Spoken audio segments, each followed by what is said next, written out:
যাচ্ছে যে কোথাও বুলডোজারকে আটকে দেওয়া হয়েছে। এই জন্য কিন্তু তারা আবারও উত্তেজিত হয়ে তারা একেবারে ধানমন্ডি 32 নম্বর প্রধান সড়কটিতে সেখানে এসে তারা আর বিক্ষোভ করছেন এবং উত্তেজিত তারা যে তাদের সে সবার স্লোগান সেটি দিচ্ছেন যে কেউ যদি সেই বুলডোজার নিয়ে আসতে বাধা দেয় তারা তাকেও প্রতিহত করবেন। অর্থাৎ আজকে তারা বলছেন 5 আগস্টের পরবর্তী সময় থেকে যেভাবে মানুষ আবারও রাস্তায় নেমে এসেছিল আজকে 32 নম্বর ভবনটি ভাঙচুর করার জন্য পর্যন্ত চলছে এবং মানুষ আসছে এবং যে যেভাবে পারছেন 5 আগস্টে যখন আমরা বড় ভবনকে ভাঙচুর করতে দেখেছিলাম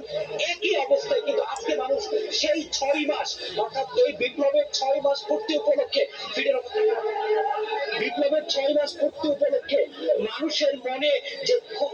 বা আক্ষেপ সেটি কিন্তু তারা আবারও প্রকাশ করছেন। এবং আপনি জানেন আওয়ামী লীগ কিন্তু নতুন কর্মসূচি ঘোষণা করেছিল এবং আওয়ামী লীগ আবার নতুন করে রাস্তায় ফিরে আসার অর্থাৎ রাজনীতির মাঠে ফিরে আসার যে পরিকল্পনা করছিল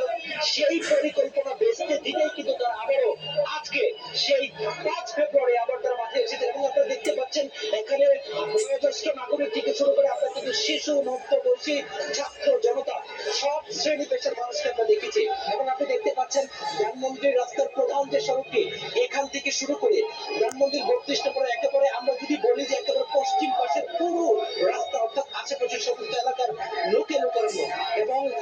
সময়ের সাথে সাথে কিন্তু মানুষের উপস্থিতি বেড়েই চলছে এবং শুরু থেকে মানুষের উপস্থিতি কম থাকলেও সেই উপস্থিতি এখন কিন্তু ব্যাপক আকারে বৃদ্ধি পাচ্ছে এবং মানুষ তাদের সেই ক্ষোভ প্রকাশ করছেন এবং তারা বলছেন তাদের এই ক্ষোভ